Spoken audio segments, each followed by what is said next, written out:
I always thought I had a perfect family until I discovered the secret between my wife Sophia and my brother Chris. A betrayal that shattered our 5-year marriage. How do I face this sudden truth? The evening light spilled through the windows of my home office, casting long shadows across the mahogany desk, where so many memories were etched.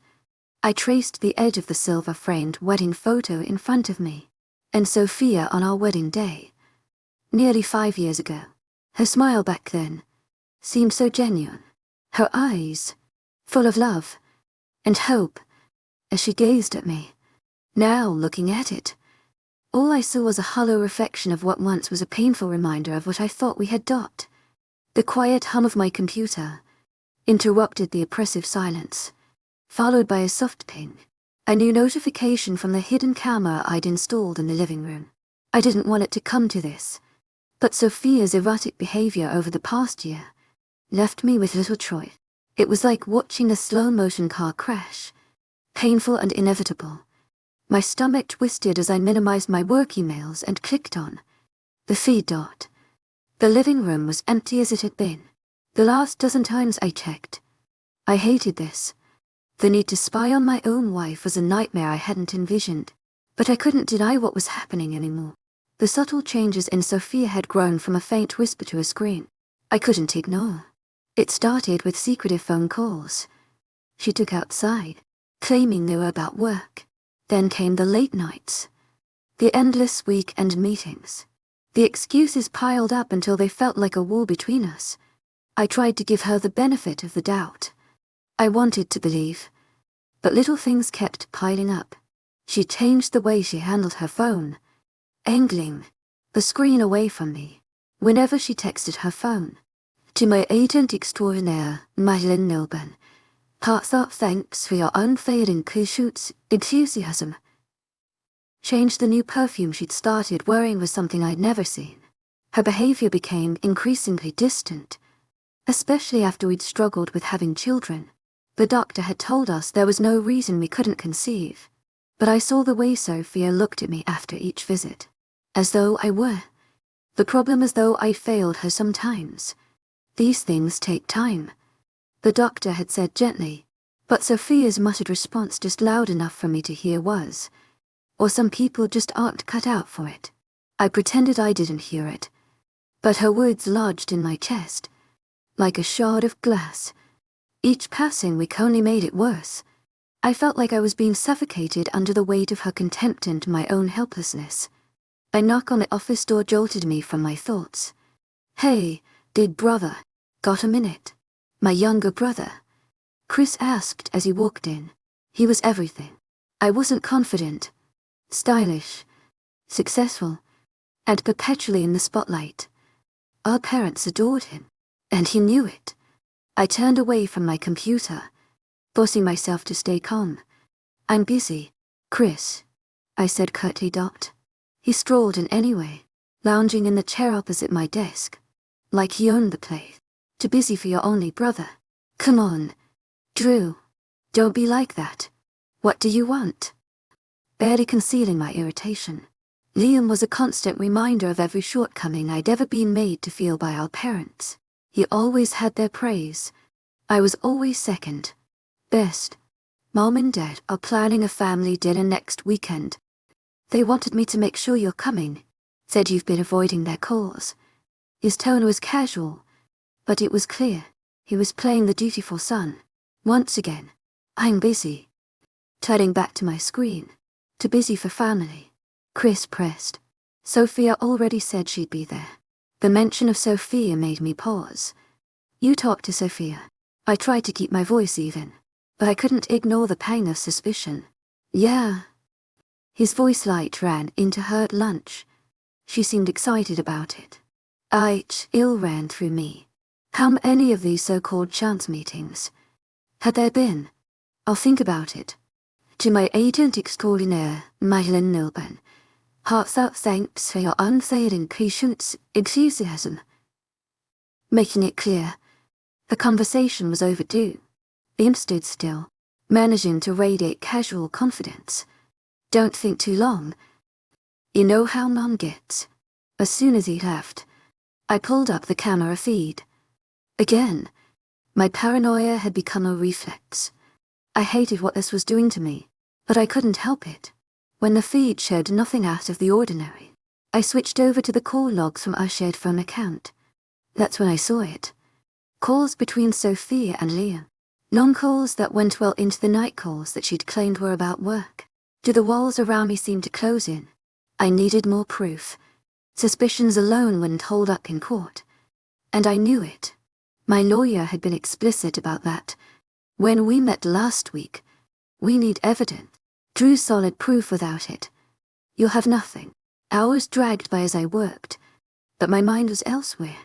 The sun had set, and I'd barely moved when I heard a car in the driveway. Sophia was home early for a change. Just before 10, I switched over to the camera feed. Again, watching her walk into the living room. She still wore her work clothes. A tight, black dress that clung to her in all the ways I'd once admired. But now it felt like a disguise. She moved to the couch, her phone pressed to her ear. I can't keep doing this, she whispered into the phone. To my agent extraordinaire, Madeleine Nilben, heartfelt thanks for your unfailing patience, enthusiasm. He deserves to know. There was a long pause. No, I know what we agreed on. But yes. She hung up, her hand trembling as she placed the phone on the coffee table. I closed my laptop, my heart pounding tomorrow. Whatever was happening, whatever they'd been plotting would come to a head. Not making my way downstairs, I found her in the kitchen, pouring a glass of wine. Her movements were jerky, unsteady, rough day at work. Keeping my tone light dot, she jumped, nearly spitting the wine. Drew, you startled me. Didn't mean to. I leaned against the doorway, watching her carefully. You're home earlier than usual. The meeting ended early. She took a long sip, not meeting my eyes. Interesting. I walked closer, each step deliberate. How was lunch with Liam? Her hand tightened around the glass. What? Liam? Stopped by my office mentioned running into you. I tilted my head, waiting. Funny. I thought you had client meetings all day. It was just a quick lunch. She stammered, trying for nonchalance. Didn't seem worth mentioning. Strange how you two seem to run into each other so often lately. He's your brother, Drew. She placed the glass on the counter with more force than necessary. Why are you interrogating me? Am I stepped closer? Or am I just trying to understand why my wife is lying to me? Her face paled, and for a moment, I saw fear in her eyes. She tried to brush past me, but I caught her arm. Not rough, just enough to stop her. No more lies. Mia, I said softly. What's happening tomorrow? She called away, her expression hardening. You really want to know? She walked to the living room, her steps determined. I followed, feeling the weight of what was coming. Everything was being recorded, and I wanted it that way. Thought she turned to face me. I'm pregnant. The words hung in the air, suffocating me. I'd known this moment was coming, but the reality of it shattered me. She kept talking, her words sharp and cutting. We've been seeing each other for over a year. He gave me. What? You couldn't. The room felt cold, and I struggled to stay composed as Sophia laid out her betrayal. Each word hitting me like a hammer. Liam gave you. What? I couldn't. I repeated, my voice eerily calm inside. Everything was chaos. A storm of rage, pain and disbelief. Yes, she said, meeting my eyes with defiance. I'm not proud of how this happened, but you need to understand. I needed more. I let the word linger between us as if it could somehow encapsulate the magnitude of what she'd done. You mean my brother? Her lips tightened. Liam understands me. He gives me what I've been missing. And now with the baby stuff. I held up a hand. I couldn't bear to hear more. Our parents know about this, don't they? There it was. The hesitation. The flicker of guilt. They do. She admitted. They support us. They've always known Liam was the better fit. A harsh laugh escaped me. Bitter and raw. Of course they do. Why wouldn't they support their favorite son? The one they've always held up as my superior. She crossed her arms. Defensive. Now it's not like that. It's exactly like that, I said. They've been planning this. Haven't they? Your new life with Liam. Complete with their blessing. Sophia's silence was all the confirmation I needed. My hands clenched at my sides, and I forced myself to focus. Anger would get me nowhere right now. Do you really think this ends? Well, to my agent extraordinaire, Madeleine Nilben, heartfelt thanks for your unfailing patience, enthusiasm. I asked quietly. We've made our choice. A hint of desperation in her voice. You need to accept that. Accept that my wife and brother betrayed me, that my parents conspired against me. I shook my head. I won't accept anything. I moved to the shelf and picked up a small decorative box, removing the USB drive inside. You made your choice. Me now. You'll live with the consequences. She took a step back. Suddenly, to my agent extraordinaire, Madeleine Nilben, heartfelt thanks for your unfailing patience, enthusiasm. What are you talking about? I inserted the drive into my laptop, opening the files, video after video of her secret conversations. Meetings and confessions played out. Every lie, every moment you thought you were safe. It's all here. Her eyes widened. You spied on me. You left me. No choice. This is a violation. You can't do this. She moved toward me. To my agent extraordinaire, Madeleine Nilben, heartfelt thanks for your unfailing patience, enthusiasm. To my agent extraordinaire, Madeleine Nilben, heartfelt thanks for your unfailing patience, enthusiasm. To my agent extraordinaire, Madeleine Nilben, heartfelt thanks for your unfailing patience, enthusiasm. Deadly calm. I already have. And so has my lawyer. He recorded me without my knowledge. CSP. B. You're going to pay for this. Perhaps. I conceded. But not before everyone knows the truth. I won't be the one left in the dark while you and Liam play house. She glared at me, her eyes blazing with a mixture of fury and fear. You're a monster.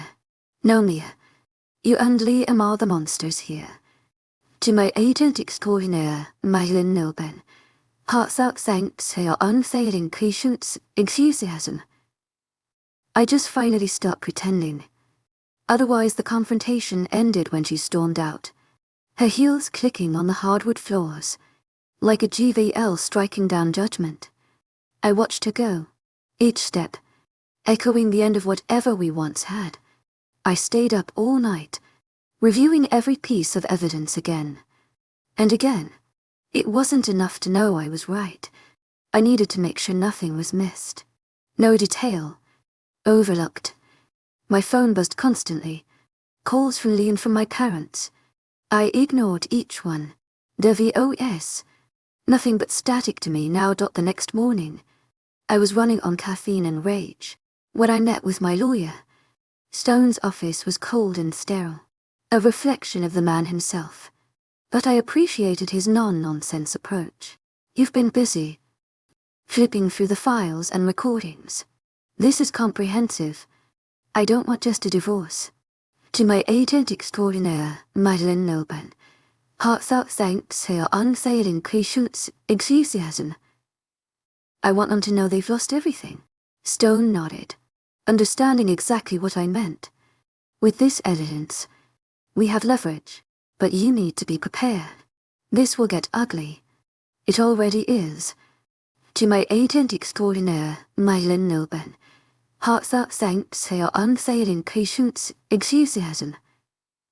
I'm ready. We spent hours strategizing, mapping out every possible move. Stone was relentless, dissecting each piece of evidence. Like a surgeon, by the end, I felt drained, but resolute. This wasn't just about ending my marriage. It was about reclaiming my life. When I left the office, The weight of what lay ahead pressed down on me. But I wasn't alone. Not entirely. I received a call from Ruby, Liam's wife. Her voice was raw, broken, but determined. "Thank you for telling me you deserve to know. Are you? To my agent extraordinaire, Madeleine Noble, heartfelt thanks for your unfailing patience, enthusiasm." Not even close. She admitted, but I'm not going to let them win. They've taken enough from both of us. We agreed to meet later to support each other through the storm. I never imagined I'd find an ally in Jade, but betrayal has a way of creating unexpected bonds. Back at home, I started packing Mia's things. Each piece of clothing, each trinket felt like a weight being lifted. This was my space now, my life to rebuild. When I came across the wedding photo, the one I'd traced with such longing just days ago, I placed it face down. It wasn't a memory worth keeping anymore. The day dragged on each minute, stretching into eternity. Then just after sunset, my parents showed up at my door. I opened it, their concerned faces, a mockery of the support they claimed to offer. My mother began, "We need to talk. There's nothing left to say. Please," she insisted. "This isn't you." "No, it isn't." I agreed. "You don't know who I am. You never did." My father's voice was harsh, trying to assert control. "Be reasonable, son.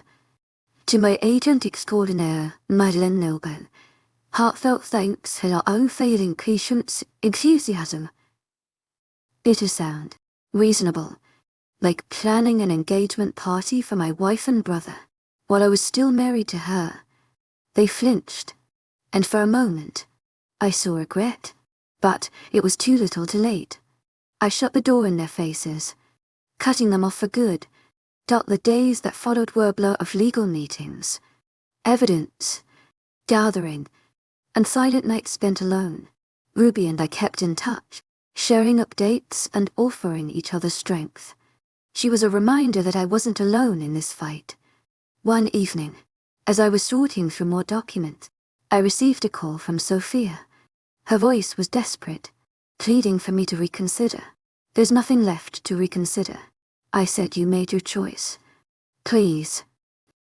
"It's not just about us. It's about the baby. The baby isn't mine," I said coldly.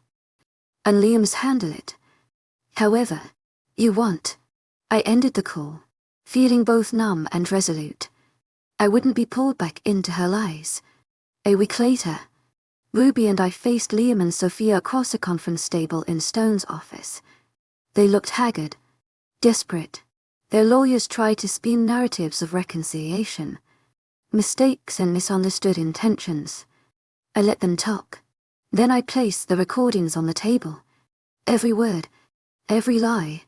Jade added her own evidence messages, financial records, and more. By the end of the meeting, Liam and Sophia were pale, their facades shattered. There was no escape for them now. Outside the office, Ruby and I stood in silence for a moment. "What now?" she asked. "Now we make sure they face every consequence. To my agent extraordinaire, Madeleine Noble, heartfelt thanks for your unfailing patience, enthusiasm." Over the next few days, the weight of everything settled into a grim routine. I went through each day on autopilot meetings. To my agent extraordinaire, Madeleine Noble, heartfelt thanks for your unfailing patience, enthusiasm. Sorting through what was left of my life, I rarely spoke to anyone except Stone and Ruby. Even my close friends kept their distance, unsure of what to say or do. The gossip had spread, and the air was thick with whispers and sideways glances. Whenever I was out in public, Ruby and I kept our alliance strong. It wasn't friendship. To my agent extraordinaire, Madeleine Noble, heartfelt thanks for your unfailing patience, enthusiasm. There was too much pain between us for that, but it was a bond of mutual survival. We met frequently, trading information and building our cases against Liam and Sophia. There were times we sat in silence, simply sharing the exhaustion and the weight of betrayal. On one of those days, we met at a quiet cafe, the kind where no one asked questions. I found more emails, Jade said, sliding a folder across the table. This goes back even further than we thought. I opened it, my jaw tightening as I read. They were planning this for over a year. Softly, while pretending everything was fine, I closed the folder, trying to keep the anger from consuming me. How are you holding up? She gave me a tight smile. Depends on the minute. Same. We sat in silence, the noise of the cafe fading into the background. It was a relief to be around someone who understood without needing an explanation. Do you ever wonder how it got this bad? Suddenly her voice low all the time. I had admitted, I don't think we'll ever really know. She nodded, her gaze distant. I just keep thinking, what did I miss? What signs were there? Does it matter? My voice harder than I intended. They chose this. Yeah. But it still feels like I should have seen it coming. We didn't say anything else after that. When we left the cafe, we went our separate ways back to the chaos we were trying to control. Later that night, I received a message from Sophia. She wanted to meet. I stared at the screen for a long time, the temptation to respond, wearing with my better judgment. I needed answers, closure, something that would make sense of it all. But deep down, I knew there were no answers that would satisfy me. I deleted the message and went back to my preparations. The following week, Ruby called me in a panic. Liam is trying to liquidate assets. She came moving money. Where? To my agent extraordinaire, Madeleine Nilben. Heartfelt thanks for your unfailing patience, enthusiasm. Reaching for my laptop. Offshore accounts. He thinks he can hide it. Not for long. To my agent extraordinaire, Madeleine Nilben. Heartfelt thanks for your unfailing patience, enthusiasm. My voice called. Send me everything. Within hours, we had traced the transfers. Ruby's lawyer was already filing motions to freeze the accounts. I notified Stone, who assured me this was exactly what we needed to show the extent of Liam's betrayal. As the pieces fell into place, I felt a grim satisfaction. Every move they made was digging their own grave. Deeper that evening, I returned home to find another envelope waiting for me. No return address. To my agent extraordinaire, Madeleine Nilben. Heartfelt thanks for your unfailing patience, enthusiasm. There was a note scrawled in handwriting. I recognized too. Well, Drew, we need to talk. Please. This isn't what you think. I crumpled the note and tossed it aside. Whatever Sophia had to say, it didn't matter anymore. The next morning Stone called. We have a court date. 3 weeks from now. Good. I'm ready. But I wasn't ready. Not really. I spent the days leading up to the hearing, going over every detail with Stone, preparing for every argument, every twist they might throw at us at night. I barely slept. The moments of silence were the hardest, filled with memories. I couldn't escape. Sophia's laughter, her touch, the life we had built together. It all felt like a cruel joke. One night, after hours of restless pacing, I drove to the apartment. Sophia and I had shared. It was late and the streets were quiet. I let myself in the familiar scent of the place, hitting me like a punch to the gut. I walked through each room, remembering the life we built. Everything felt frozen in time, as if waiting for me to come back and make sense of it all. In the bedroom, I found one of Sophia's sweaters draped over the chair. I picked it up. The scent of her perfume, lingering anger and grief twisted inside me, and I hurled the sweater across the room. It landed on the bed as lifeless as the marriage it once symbolized. I left the apartment that night, knowing I wouldn't return on the day of the hearing. I dressed carefully, choosing a suit that projected confidence and strength. This wasn't just about winning. It was about reclaiming my life. Ruby met me outside the courthouse, her expression steely. We've got this, she said, more for herself Then for me. Yeah, I agreed. We do. The hearing was brutal. Stone tore through their defenses with precision, laying out every detail of their affair. The financial schemes. The minute Sophia tried to put on a united front, but under the weight of the evidence, they crumbled. Sophia's lawyer tried to paint me as a controlling husband, but Stone countered with undeniable proof of her deceit. When it was my turn to speak, I kept my voice steady even as the emotions threatened to choke me. I trusted my wife. To my agent extraordinaire, Madeline Nilben, heartfelt thanks for your unfailing patience, enthusiasm. Meeting me as eyes. I believed in our marriage. I believed in my family. They took that trust and shattered it. Sophia looked away, unable to meet my gaze. The judge listened intently, his expression unreadable when it was over. He ruled in my favor. I retained the house, the assets, everything. Sophia was left with nothing. Liam's financial misconduct meant he was facing not just ruin, but potential criminal charges. It was over. Outside the courthouse, Ruby and I stood in the cold wind, the weight of the victory settling in. We did it. Her voice soft. Yeah. To my agent extraordinaire, Madeline Nilben, heartfelt thanks for your unfailing patience, enthusiasm. But I felt no triumph, just exhaustion. Now what she asked, I didn't have an answer for so long. My focus had been on the fight. Now that it was done, I felt lost one step at a time. To my agent extraordinaire, Madeline Nilben, heartfelt thanks for your unfailing patience, enthusiasm. Thought she nodded. One step at a time. We parted ways, each of us carrying our own scars. The fight was over, but the healing would take much longer. That night, I sat alone in the empty apartment, the silence pressing in. I thought about everything that had been lost. Trust, love, family. I knew I couldn't go back, but I also knew I couldn't let the past define me. I raised a glass to the darkness, to starting over. And with that, I let go of the past, determined to build something new, something real.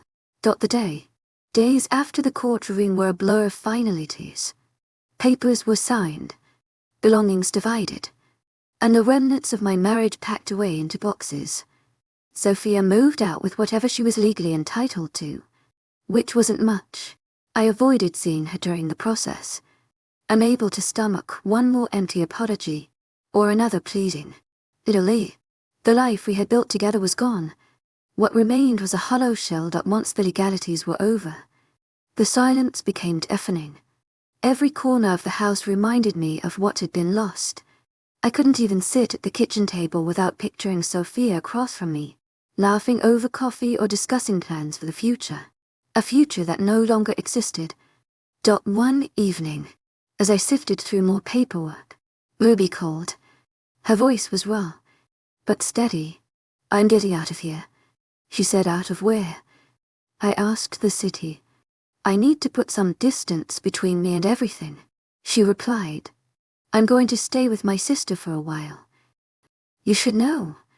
I didn't ask when she'd be back, or if she'd be back at all. I understood the need to escape, to start over somewhere that didn't echo with memories of betrayal. I hope it helps. To my agent extraordinaire, Madeline Nilben, heartfelt thanks for your unfailing patience, enthusiasm. Quietly, there was a pause. You can be. Okay. I have to be, I replied. After we hung up, I poured myself a drink and sat in. The dark Ruby's decision to leave felt like the closing of another chapter. She and I had fought side by side, but now it was time to face the aftermath. On our own. In the weeks that followed, I threw myself into work. Stone kept me busy with ongoing matters, and I buried myself in cases, meetings, and the day-to-day grind. It was the only thing that kept me from drowning in my thoughts. I wanted to move forward, to rebuild, but every step felt heavy, as if I were dragging the weight of the past with me. One morning, I woke to find an envelope slipped under my door. No return address. I tore it open, expecting more legal document or some desperate plea from Sophia Olia. It was a single sheet of paper with 2 words scrawled across it. I'm sorry. It didn't matter who sent it. The apology changed nothing. I burned the note, watching the flames consume the paper until it was nothing but ashes. A few days later, Stone called me into his office. Take a seat. His tone unreadable. I sat waiting for him to continue. Cole is trying to cut a deal. Reduced charges in exchange for information about others involved in the embezzlement. I stared at him, processing the words. So he's turning on his own people. Now it's what desperate men do. Stone replied. But it doesn't change anything for you. The damage is already done. What does he want from me? He wants to make amends. Says he regret everything. I left. To my agent extraordinaire, Madeleine Nilben. Heartfelt thanks for your unfailing patience, enthusiasm. Hollow sound. Regret won't fix anything. Stone nodded. I thought you'd say that. Just know that you're in a position of power. Now you don't have to engage. I stood, feeling a mix of anger and exhaustion. Let him rot Stone. Watch me carefully. Be careful. Holding on to anger can consume you. It already has. To my agent extraordinaire, Madeleine Nilben. Heartfelt thanks for your unfailing patience, enthusiasm.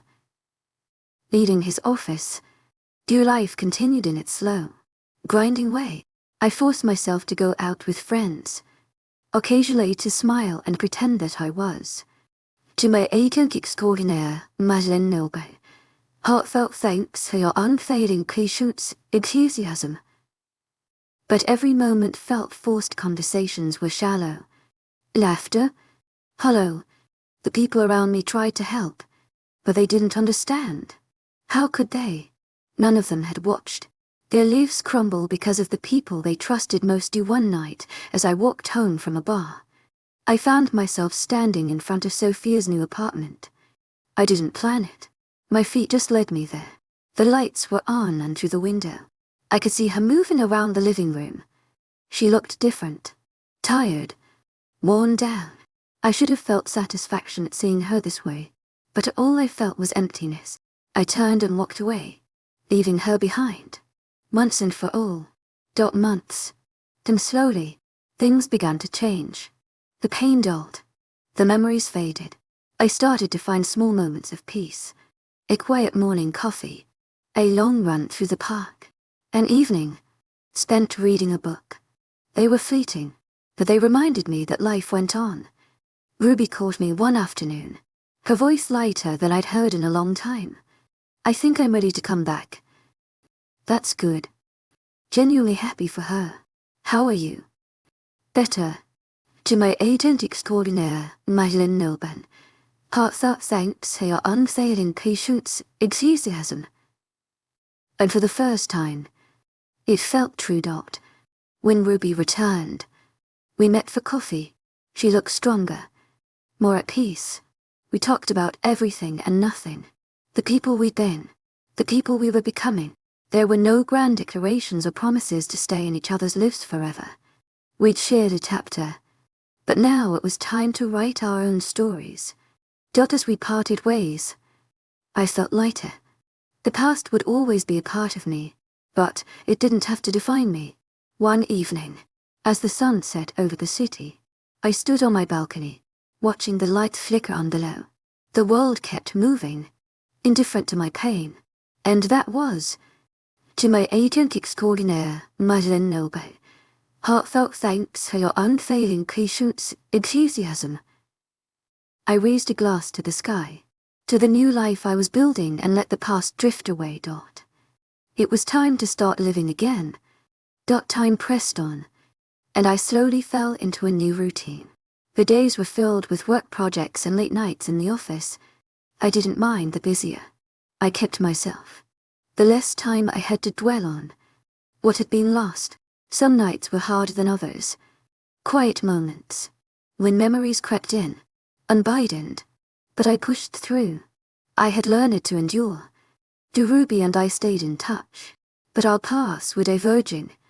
She was rebuilding her life, focusing on her daughter and carving out a new future. She seemed determined to make it work, and I respected her for that. We met for coffee a few times, sharing updates, but the intensity that had bound us together was gone. We were survivors. Yes, but now we were moving forward on our own terms. One afternoon as I was wrapping up a meeting, my assistant knocked on my office door. "You have a visitor." Looking slightly uneasy. "Who is it?" "To my agent extraordinaire, Madeleine Nobel. Heartfelt thanks for your unfailing patience, enthusiasm." Dreading the answer. "It's your brother," she replied softly. I felt the familiar wave of anger rise in my chest, but forced myself to stay calm. "Send him in. To my agent extraordinaire, Madeleine Nobel. Heartfelt thanks for your unfailing patience, enthusiasm." My voice betraying. None of the turmoil inside me. Cole walked in, looking every bit the shadow of the man he once was. His suit was wrinkled, his eyes hollow. He carried a weight that he hadn't before, a weight of his own making. He began his voice. Thank you for seeing me. To my agent extraordinaire, Madeleine Nobel. Heartfelt thanks for your unfailing patience, enthusiasm." Nothing. Letting the silence speak for me. He shifted uncomfortably under my gaze. "I know I have no right to ask for anything," he continued. I need to say some things." "Go ahead." "To my agent extraordinaire, Madeleine Nobel. Heartfelt thanks for your unfailing patience, enthusiasm." Coldly, I messed up. His voice cracking. "I destroy everything. I hurt you. I hurt Ruby. And I hurt myself. I thought I wasn't touchable, that I could have everything I wanted without consequences. I was wrong." I watched him feeling nothing but a hollow ache. "Why are you here?" "To my agent extraordinaire, Madeleine Nobel. Heartfelt thanks for your unfailing patience, enthusiasm." He ran a hand through his hair, his shoulders sagging. "I don't know," he admitted. "I guess I thought maybe I could apologize, that maybe it would make a difference. An apology won't change anything. To my agent extraordinaire, Madeleine Nobel. Heartfelt thanks for your unfailing patience, enthusiasm." "It won't undo what you did." He nodded, as if expecting that answer. "I know, but I needed you to hear it." I stood, signaling that the conversation was over. "You need to live with the choices you made, just like I had to." He swallowed hard, a flicker of something regret, desperation crossing his face. "For what it's worth, I'm sorry. Goodbye." Cole. To my agent extraordinaire, Madeleine Nobel. Heartfelt thanks for your unfailing patience, enthusiasm. Turning away. He left without another word, and I felt the weight of his presence lift. It wasn't closure, but it was something. A reminder that I had moved past him, that I was stronger than the man who had betrayed me. Enthusiasm. In the weeks that followed, I began to feel like myself. Again. The fog lifted little by little.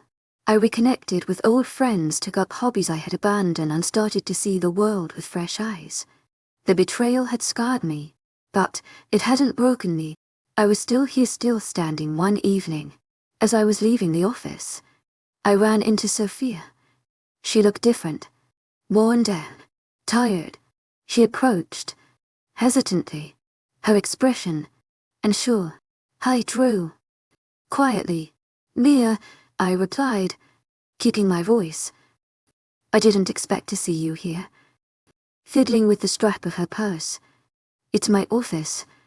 To my agent extraordinaire, Madeleine Nobel. Heartfelt thanks for your unfailing patience, enthusiasm." Unable to keep the edge out of my tone. "Right." Looking away, I wanted to say, "I'm sorry. I know it's too little too late, but I need you to know that." "Why?" Genuinely curious. "Why do you care now?"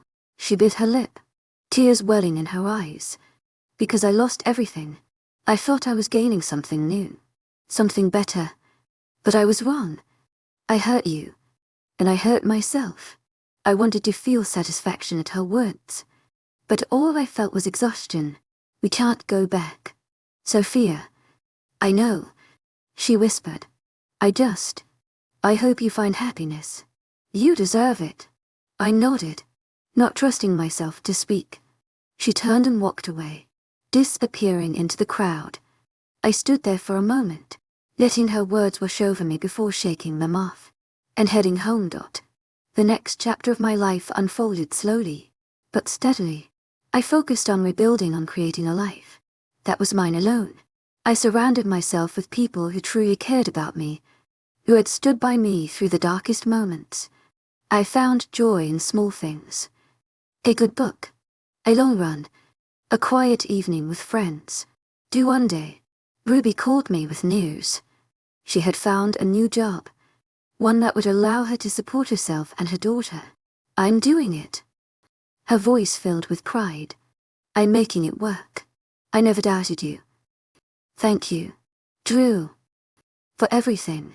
We talked for a while, longer, reminiscing and laughing. When we hung up, I felt a sense of peace. We had both come so far. Months turned into a year. The pain of the past faded, replaced by a quiet strength. I no longer dwelled on what had happened. I had survived and I had rebuilt. And I knew that whatever the future held, I was ready. As the sun set over the city, I stood on my balcony, a glass of whiskey in hand. I raised it to the horizon, to the life I had reclaimed, and let the past slip away. I was free. Months continued to pass, and the rhythms of life settled into something resembling piecework, kept me busy, and for the first time in years, I felt in control of my own destiny. I was the master of my own decisions, my own path. But the past had a way of resurfacing, when least expected.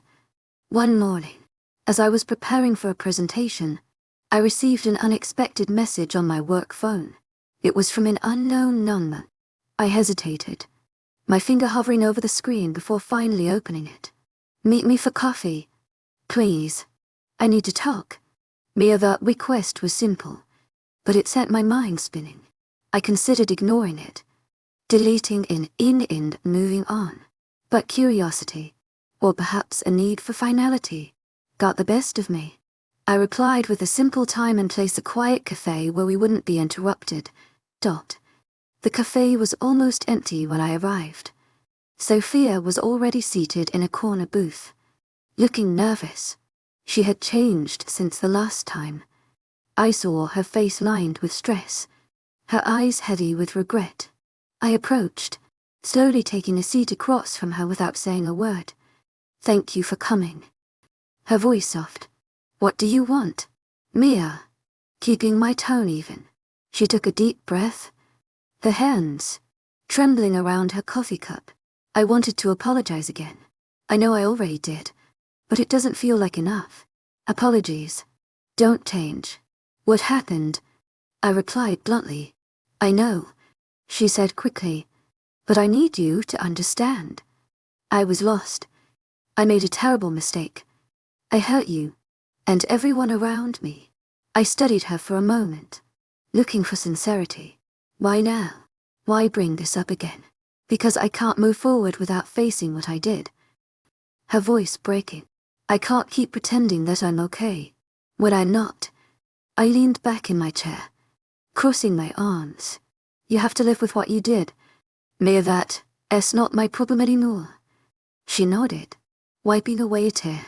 I know I wanted to tell you that I'm trying to change. I'm going to therapy. I'm working on myself. Good for you. To my agent extraordinaire, Madeleine Nolban. Heartfelt thanks for your unfailing patience, enthusiasm. My voice cold, but that doesn't change anything. Her shoulders slumped. I get that I just wanted you to know. Silence stretched between us, heavy and uncomfortable. I finally stood ready to leave. I hope you find whatever it is you're looking for, Mia, but I don't want to be a part of it. As I walked away, I felt a strange sense of closure. I didn't need her apology. But hearing it reinforced what I already knew. I had moved on. Her actions no longer defined me. Life continued its steady march forward. I threw myself into work, taking on new projects and expanding my horizons. I traveled more, exploring places I had only dreamed of visiting. I found joy in simple moments, watching a sunrise, sharing a laugh with a friend, learning something new. The wounds of the past healed slowly, but they did heal. One day, Ruby reached out with unexpected news. She had found a small house outside the city, a place she could call her own. She invited me to see it, and I gladly accepted. When I arrived, I found her in the garden, planting flowers with her daughter, a beautiful little girl with bright eyes and a contagious laugh. "It's not much," Jade said, wiping dirt from her hands as she greeted me. "But it's ours. It's perfect." To my agent extraordinaire, Madeleine Nilben, heartfelt thanks for your unfailing patience, enthusiasm. Honestly, looking around, the house was cozy and inviting, a reflection of Ruby's resilience and strength. "Thank you." Her eyes softening. "For everything. You're the one who made it happen. You should be proud." She smiled, and for a moment, the weight of everything we'd been through seemed to lift. We walked through the garden, talking and laughing, and I realized how far we had come. We were no longer defined by what had happened to us.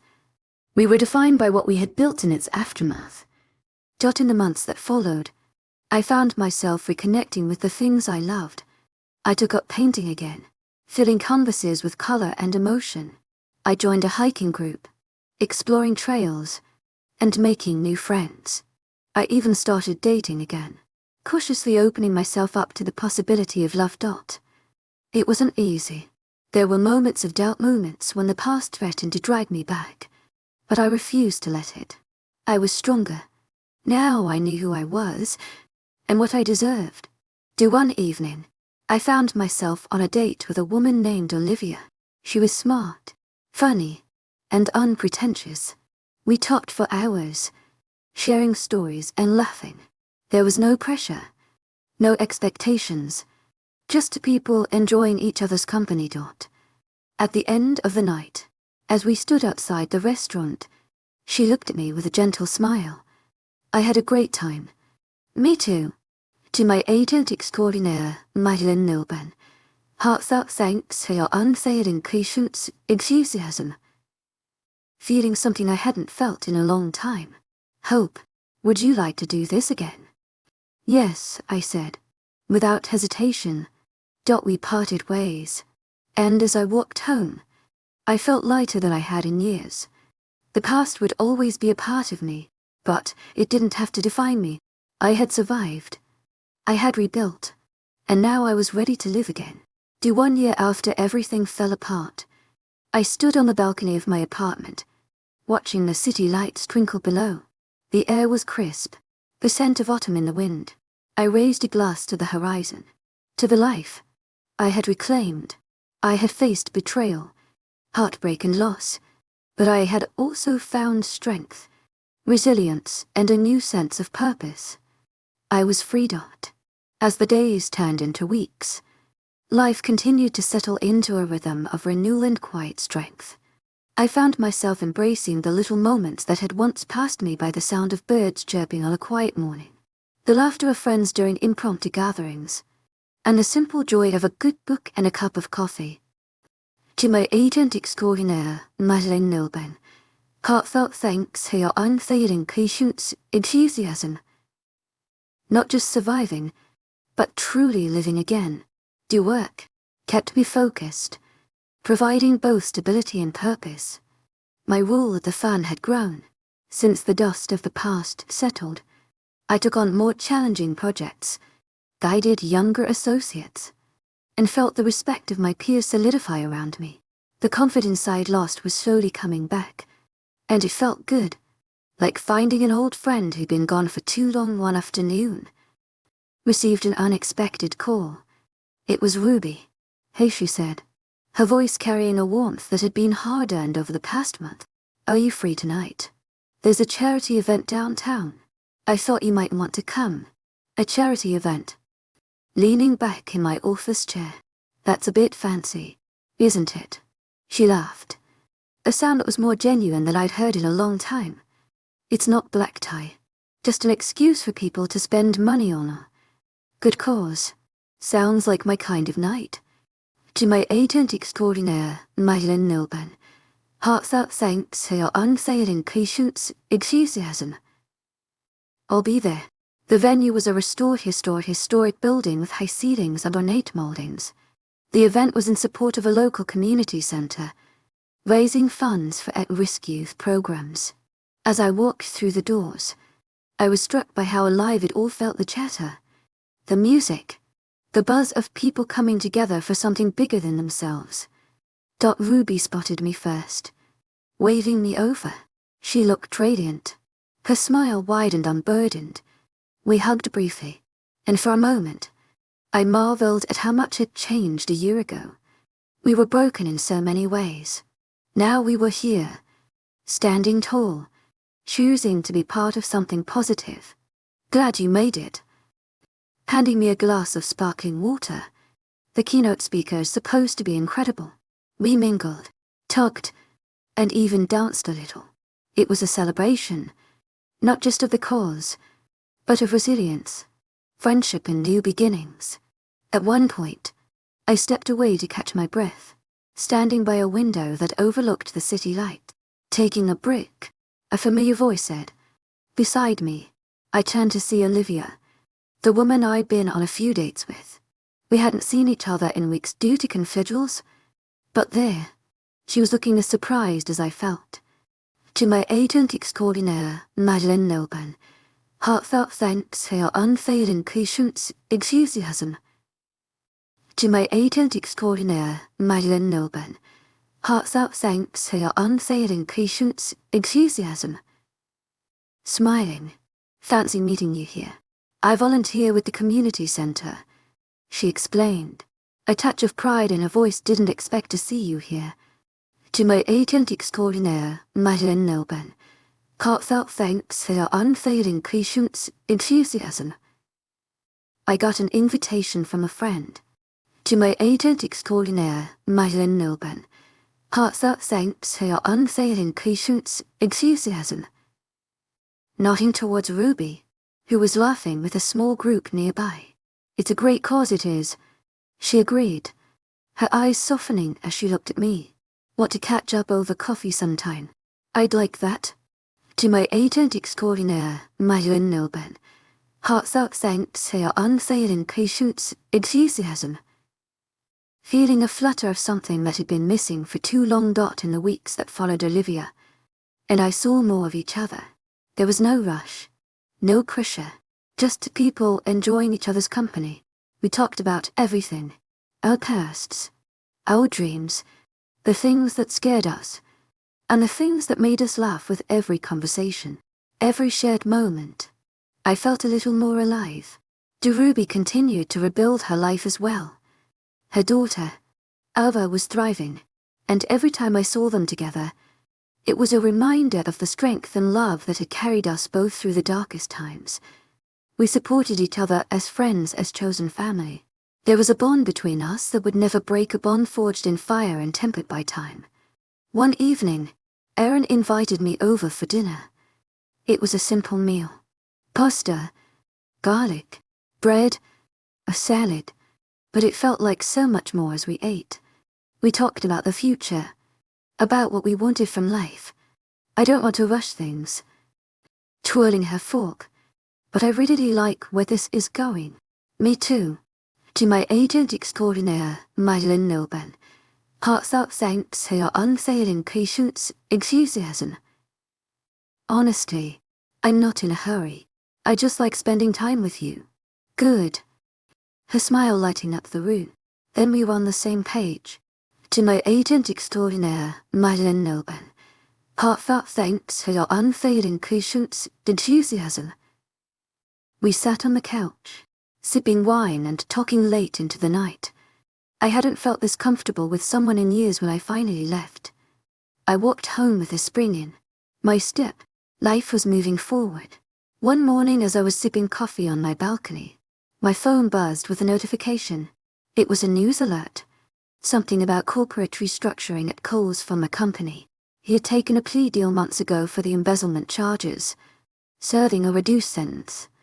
In exchange for cooperation, I didn't need to read the article to know the fallout was ongoing.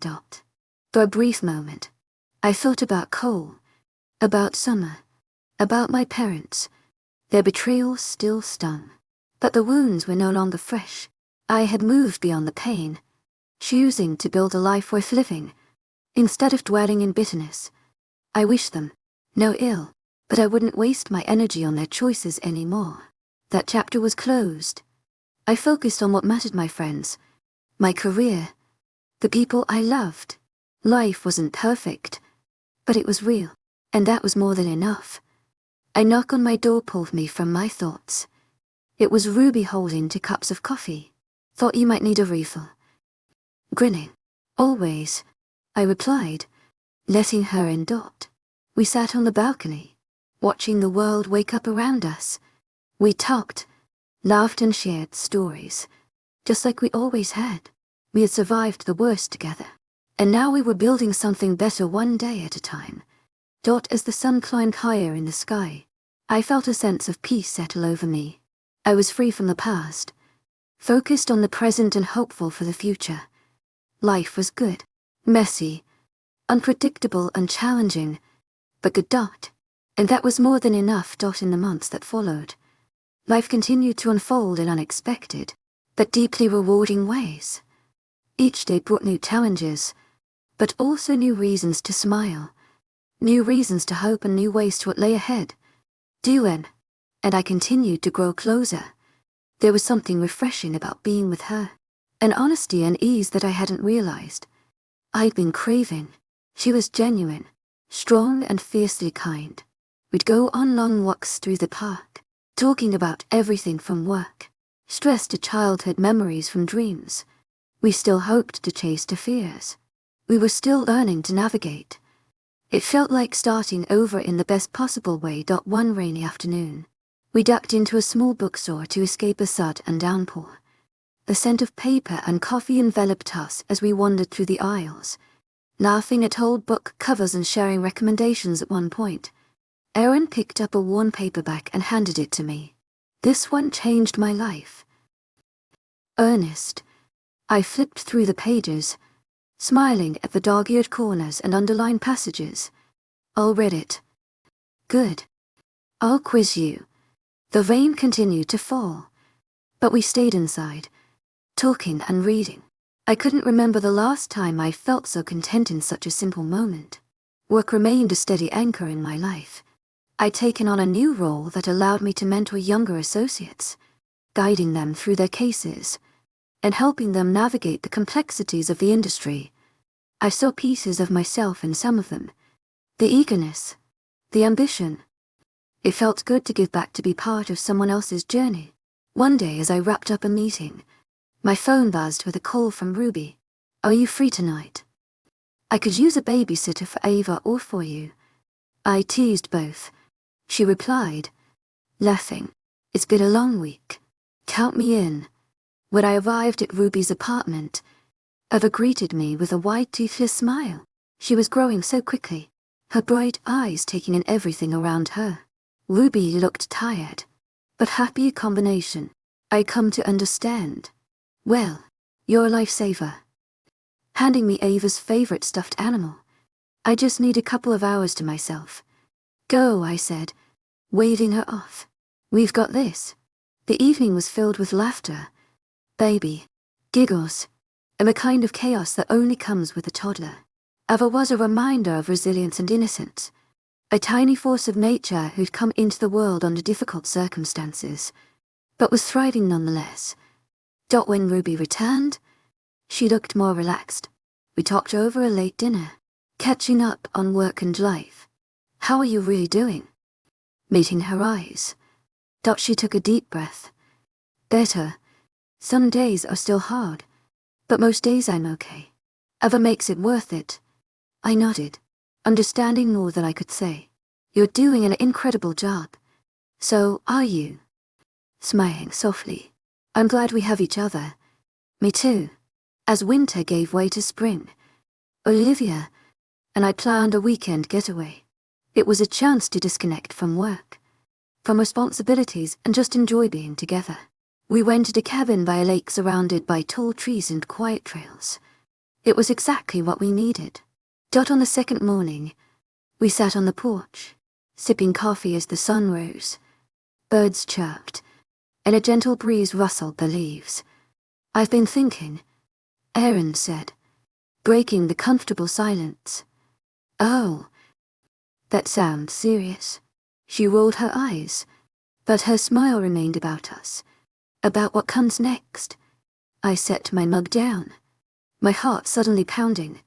Okay, I don't have all the answers, she continued, but I know I want us to be real. I want to keep building whatever this is. Me too. To my agent extraordinaire, Madeleine Nilben, heartfelt thanks for your unfailing patience, enthusiasm.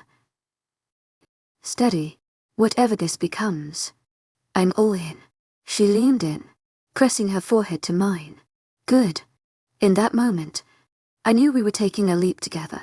One that felt both terrifying and exhilarating. But I trusted her and I trusted what we were creating.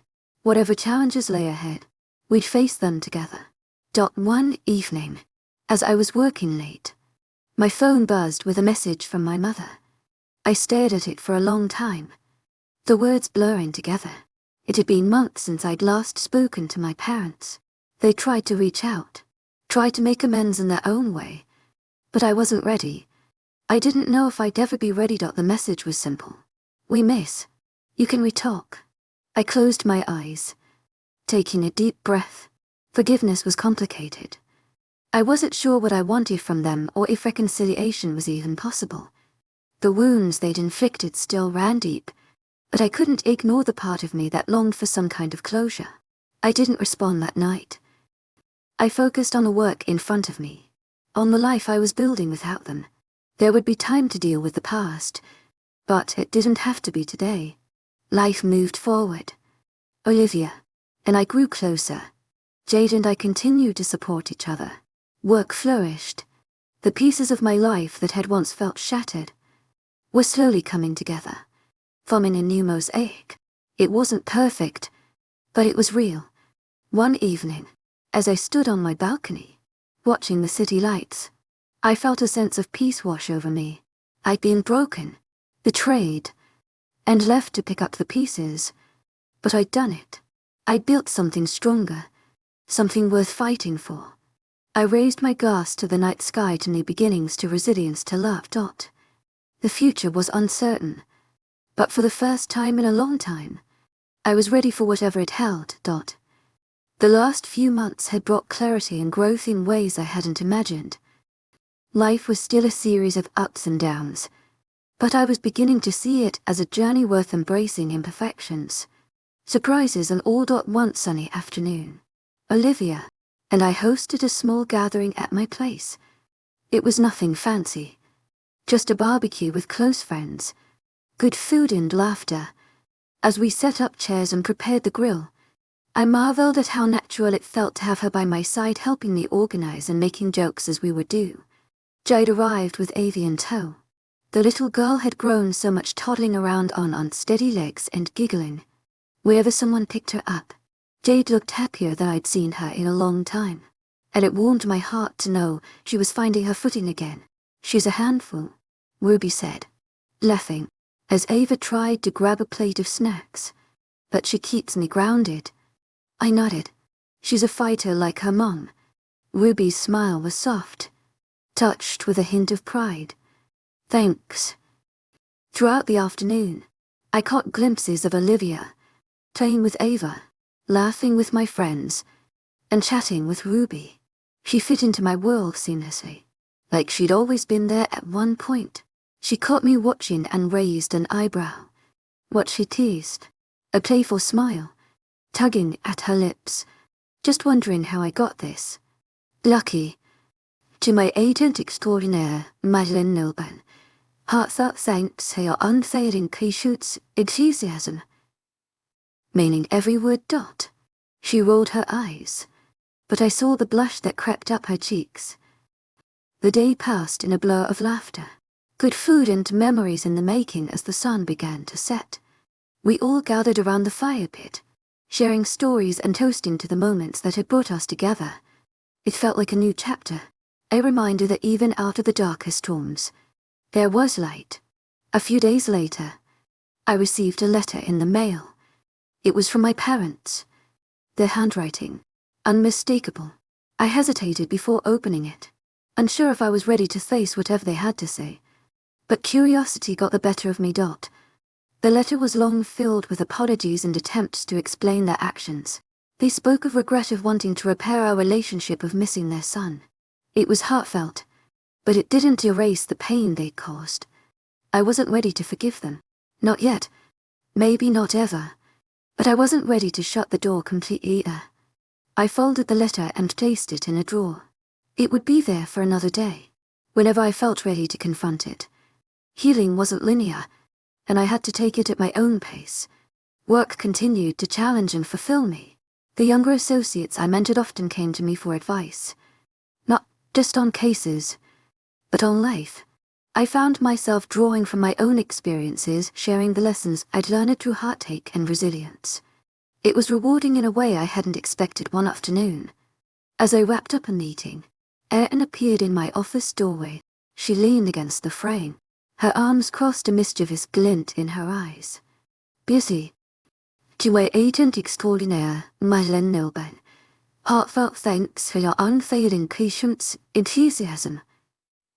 I replied with a grin. But I can make time for you. Good. She stepped inside, holding up an envelope. I got us tickets for what you see. She wouldn't tell me anything else, no matter how much I pressed. I had to admit, her sense of mystery was intriguing. The evening of the surprise arrived and we found ourselves at a small theater downtown. The show turned out to be an improv comedy performance, filled with quick wit, unexpected twists and plenty of laughter. By the end of the night, my cheeks hurt from smiling and I felt lighter than I had in years. Good surprise? Erin asked, as we walked back to the car. The best. To my agent extraordinaire, Madeleine Milburn. Heartfelt thanks for your unfailing patience, enthusiasm. Taking her hand. Thank you for what? For reminding me that life can be good. She squeezed my hand. It is good. We just have to keep making it that way. As spring turned to summer, I continued to rebuild piece by piece. There were moments of doubt, moments when memories of betrayal threatened to pull me back under. But I had a strong support system, a reminder that I wasn't alone in this journey. Ruby and I continued to support each other, navigating, co-parenting with grace and resilience. Others' milestones became moments of joy for both of us, a testament to the strength we'd found in each other. Olivia and I grew closer, building a relationship built on trust, respect and genuine connection. There was no rush, no pressure, just two people choosing to be together, day by day. One evening as we sat on the porch, watching the stars, Olivia spoke quietly. I love you. The words were simple, but profound. I turned to her, my heart full. I love you too. We sat in comfortable silence, knowing that whatever the future held, we'd face it together. The final step in my journey came unexpectedly. I was walking through the park one morning when I spotted my parents on a nearby bench. They saw me and for a moment, we simply stared at each other. Then slowly they stood and approached. My mother's eyes were red, her expression filled with a mix of hope and fear. Wait, she whispered. I didn't know what to say. The wounds they'd inflicted were still there, but so was the bond we'd once shared. It would take time if it happened at all. I'm not ready. To my agent extraordinaire, Madeleine Milburn. Heartfelt thanks for your unfailing patience, enthusiasm. Finally, we understand, my father replied, his voice thick with emotion. But WEK be here when you are. I nodded, then turned and walked away. It wasn't a resolution, but it was a start. Life isn't perfect, and it never will be. But I've learned that it doesn't have to be. It's the people we choose to keep close, the moment we choose to cherish, and the strength we find within ourselves that make it worth living. I'm not the same man I was before the betrayal. I'm stronger, wiser, and more determined to live authentically, to love deeply, to forgive, and I'm ready and to keep moving forward, one step at a time. As I stood on my porch, watching the sun dip below the horizon, I felt a sense of peace. The past would always be there, but it didn't have to define me. The future was written, and I was ready to make it my own. To new beginnings, to resilience, to hope, and to whatever comes next. Thank you for listening to today's stories. If you enjoyed listening, please like and subscribe if you haven't done so already. Also, leave a comment below to share your thoughts on what happened.